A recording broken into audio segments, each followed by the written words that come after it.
সবাইকে আন্তরিকভাবে স্বাগত। যে যেখান থেকে আমার এই ভিডিওটি দেখছেন সবার জন্য আন্তরিক শ্রদ্ধা, সম্মান এবং শুভকামনা। মমতা ব্যানার্জি তৃণমূল কংগ্রেসের সুপ্রিমো, রাজ্যের মুখ্যমন্ত্রী, দলের রাশ, প্রশাসনের রাশ এই মুহূর্তে সমগ্রটাই তার হাতে। তৃণমূল কংগ্রেসের যদি ধরি, তিনি কাণ্ডারি, তার হাতে সমস্তটাই রাশ, অভিষেক সেকেন্ড ইন কমান্ড। কিন্তু মমতা ব্যানার্জি দলের মূল, প্রশাসনের মূল মমতা ব্যানার্জি। কিন্তু তারপরেও ইনফোসিসকে যেন ডিস্টার্ব করা না হয়, সেই জন্য শওকত মোল্লাকে মমতা ব্যানার্জি রিকোয়েস্ট করলেন, অনুরোধ করলেন। আর টিএমসির বিধায়ক শওকত মোল্লা কি বললেন? চেষ্টা করব। মমতা ব্যানার্জি রিকোয়েস্ট কাউকে, এটা কেমন একটা অবাক লাগে না? মমতা ব্যানার্জি বললেই তো হয়, এই শওকত মোল্লা ইনফোসিসকে ডিস্টার্ব করবে না, তুমি করেই বলেন, যেহেতু আমি তুমি করেই বললাম। শওকত মোল্লার সাহস হবে ইনফোসিসকে ডিস্টার্ব করা? যদি একটু ডিস্টার্ব করে, যদি অ্যারেস্ট করিয়ে দেয়, শওকত মোল্লার সাহস হবে? কিন্তু মমতা ব্যানার্জি অনুরোধ করছেন, কেন করছেন জানি না। তো যাই হোক, মমতা ব্যানার্জি বলেন যে একটা প্রোগ্রামে গিয়ে, যে মমতা ব্যানার্জি বলছেন যে আমার সঙ্গে শওকত মোল্লাও আছে, আমার একটা আর্জি আছে, অর্থাৎ রিকোয়েস্ট, প্লিজ দেখো যাতে সব রকম সর্বস্তরে ওদের সহযোগিতা করতে পারি, আমরা সমন্বয় রক্ষা করতে পারি আমরা, এই বিষয়টি নিয়ে শওকত মোল্লাকে তিনি বললেন। তো তারপরে এখন কি ব্যাপার, মানে ইনফোসিসকে যাতে ডিস্টার্ব করা না হয় শওকত মোল্লাকে, সেই নিয়ে মমতা বন্দ্যোপাধ্যায় রিকোয়েস্ট করলেন। কোথায় করলেন? গত বুধবার নিউ টাউনের হাতিশালায় ভারতের দ্বিতীয় বৃহত্তম তথ্য প্রযুক্তি সংস্থা ইনফোসিস তাদের একটা নতুন ক্যাম্পাসের উদ্বোধনী অনুষ্ঠান ছিল। সেই উদ্বোধনী অনুষ্ঠানে আর কি ভাঙড় বিধানসভা কেন্দ্রে তৃণমূল কংগ্রেসের যে পর্যবেক্ষক শওকত মোল্লার নাম করে মুখ্যমন্ত্রী বলেন, আমার সঙ্গে শওকত মোল্লাও আছে, আমার একটা আর্জি আছে, অর্থাৎ রিকোয়েস্ট আছে, প্লিজ দেখো যাতে সব রকমভাবে সর্বস্তরে ওদের সহযোগিতা করতে পারি, আমরা সমন্বয় রক্ষা করতে পারি আমরা। আর এই মমতার যে রিকোয়েস্ট, মমতা ব্যানার্জির যে আর্জি, তার পরিপ্রেক্ষিতে শওকত মোল্লা, ক্যানিং পূর্বের তৃণমূল বিধায়ক শওকত মোল্লা, তিনি আবার দাবি করছেন যে, তিনি বলছেন যে মুখ্যমন্ত্রী বলেছেন সেটা তার কাছে আদেশ। তিনি বলেছেন ঠিক আছে, মুখ্যমন্ত্রীর কথা যেহেতু, তার কাছে সেটা আদেশ। এখন প্রশ্ন হলো, আমি যেটা প্রশ্ন করব, তো যাই হোক প্রশ্নটা করছি তার আগে, যে শওকত মোল্লা বলছেন কি, যে মুখ্যমন্ত্রী তাকে যে দায়িত্ব দিয়েছেন সেটা পালনের চেষ্টা করবেন। মমতা ব্যানার্জি বলেন যে সেটা তার কাছে, মানে মমতা ব্যানার্জি যেটা বলেছেন সেটা তার কাছে আদেশ। ভাঙড় সংলগ্ন এলাকায় বড় বড় তথ্য প্রযুক্তি লগ্নি সংস্থা করছে, আর সেজন্য শান্তিপূর্ণ পরিবেশ প্রয়োজন, শান্তি থাকলেই বিনিয়োগ আসবে বলে দাবি করেছেন ক্যানিং পূর্বের বিধায়ক এবং ভাঙড় বিধানসভা কেন্দ্রের পর্যবেক্ষক শওকত মোল্লা।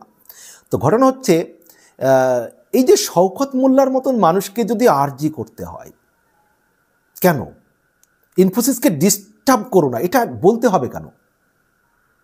তাদেরকে যে ডিস্টার্ব করো না এটা বলতে হবে কেন? ডিস্টার্ব আগে থেকেই করবে কেন? তাহলে কি কেউ ডিস্টার্বের সঙ্গে যুক্ত আছে? সব জায়গায় যদি মুখ্যমন্ত্রীকে এভাবে বলতে হয় ডিস্টার্ব করো না,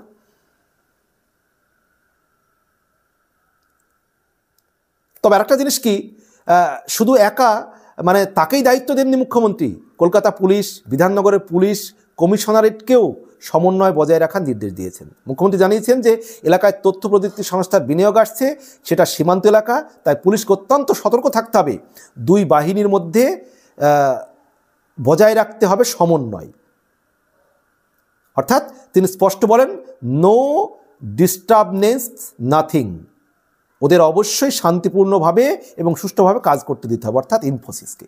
তাহলে এই যে ইনফোসিসকে ডিস্টার্ব যেন না করা হয়, এটা আজকে মুখ্যমন্ত্রীকে বলতে হচ্ছে কেন? তার মানে কি দাদাগিরি বা সিন্ডিকেট আছে? মুখ্যমন্ত্রী আজকে বার্তা দিচ্ছেন, পশ্চিমবঙ্গে তো একটা বিনিয়োগের ক্ষেত্রে একটা বড় দুর্নাম রয়েছে, যেখানে দাদাগিরি হয়, এখানে সিন্ডিকেট আছে, সিন্ডিকেটের দাপটে, দাদাগিরির দাপটে অনেকে বিনিয়োগ করতে সাহস পান না। তাদেরকে ডিস্টার্ব করা হয়, সমস্যায় ফেলা হয়। কোনো সংস্থা আসলে বিভিন্ন ঠিকাদারি সংস্থা, বিভিন্ন সিন্ডিকেট তাদেরকে গিয়ে চাপ সৃষ্টি করে, আমাদের সঙ্গে এই নিতে হবে, আমাদের সঙ্গে এই নিতে হবে, আমাদেরকে এই করতে হবে, এই কন্ট্রাক্টারি সংস্থার সঙ্গে এই নিতে হবে, তাদেরকে চাঁদাবাজির মধ্যে পড়তে হয়। এরকম অভিযোগ তো বারবার উঠেছে। না উঠলে মুখ্যমন্ত্রীকে কেন বলতে হচ্ছে যে তাদের যেন ডিস্টার্ব করা না হয়? কারণ এই চাঁদাবাজি, দাদাগিরি, সিন্ডিকেট এর দাপটে পশ্চিমবঙ্গ থেকে বারবার বিনিয়োগ, বারবার শিল্প চলে গিয়েছে। এর আগে বাম আমলের ইতিহাস যদি আমরা চর্চা পড়ি তাহলে দেখব যে বামেরাও এক সময় বিভিন্নভাবে আন্দোলন করে শিল্প পশ্চিমবঙ্গ থেকে তাড়িয়েছে। কিন্তু তারপরে বুদ্ধদেব বাবু 2006 সাল থেকে যখন শিল্প করার চেষ্টা করলেন আন্তরিকভাবে, তখন আবার সিঙ্গুর আন্দোলন শুরু হলো, নন্দীগ্রাম আন্দোলন শুরু হলো, সিঙ্গুর থেকে ন্যানো কারখানা চলে গেল। পশ্চিমবঙ্গে তো বরাবর বাম আমলে একটা সময় বামের আন্দোলন করেছে, শিল্প কলকারখানাগুলি সব গিয়েছে আন্দোলন করে করে।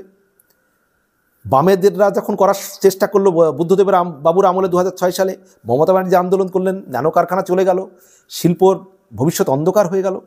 এবার ইনফোসিসের মতো কারখানাও যদি কোনো কারণে, সিন্ডিকেটের কারণে, দাদাগিরির কারণে, দাপটের কারণে, চাঁদাবাজির কারণে আজকে তারা কাজ না করতে পারে, তাহলে রাজ্যের ভবিষ্যৎ কী হবে? এমনিতেই তো আমরা জানি যে নিউ টাউনের ক্যাম্পাসের কাছেই যে উত্তেজনাপ্রবণ ভাঙড় একটা উত্তেজনাপ্রবণ এলাকা, সেখানে প্রায় অশান্তির খবর আসে। আর সেটার যে রেশ, প্রভাব ইনফোসিসের উপরেও মানে যাতে না পড়ে, সেটাই কিন্তু মুখ্যমন্ত্রী এখানে বলতে চাইছেন। আর যে ব্যক্তির বিরুদ্ধে এরকম ঘটনার মানে যোগ থাকার অভিযোগ তোলেন বিরোধী নেতারা, তাকেই আবার গুরুদায়িত্ব দিয়ে মুখ্যমন্ত্রী সঠিক রাস্তায় ফেরানোর চেষ্টা করছেন বলে অনেকেই মনে করছেন।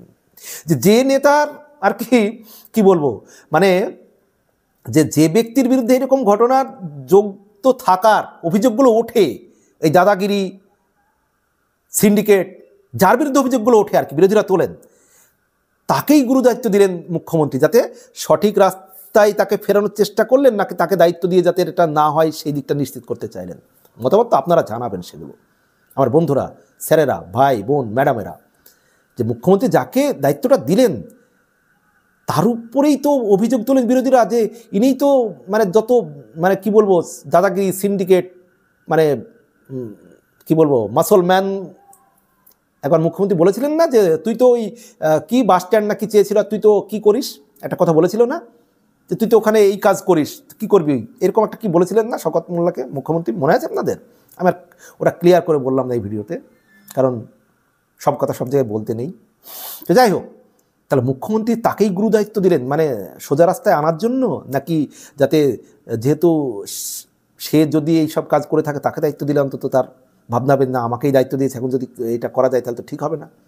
তো যাই হোক, এখন ইনফোসিসের যে কর্তারা তারা হয়তো শেষমেশ মুখ্যমন্ত্রীর এই যে যাদেরকে দায়িত্ব দিয়েছেন তারা একটা সমন্বয় করে যদি মানে যাতে বিনিয়োগকে কোনো ডিস্টার্ব না হয়, ইনফোসিস যেন কোনো ডিস্টার্বের মুখে না পড়ে, সেদিকটা যদি নিশ্চিত করা যায় সেটা রাজ্যের পক্ষে ভালো। এখন ইনফোসিসের মতো কোম্পানি যদি তারা ডিস্টার্ব হয় তাহলে সেটা আমাদের জন্য খুব ক্ষতিকর হবে, রাজ্যের জন্য। নিশ্চয়ই এই বিষয়টি মুখ্যমন্ত্রীর নজরে এসেছে, আশা করি একটা সুন্দর পরিবেশের মধ্য দিয়ে ইনফোসিস কাজ করতে পারবে, এটা আশা করি। তো বাকিটা আপনারা মতামত জানাবেন। ভালো থাকবেন, সুস্থ থাকবেন, সবার জন্য আন্তরিক শ্রদ্ধা, সম্মান এবং শুভকামনা।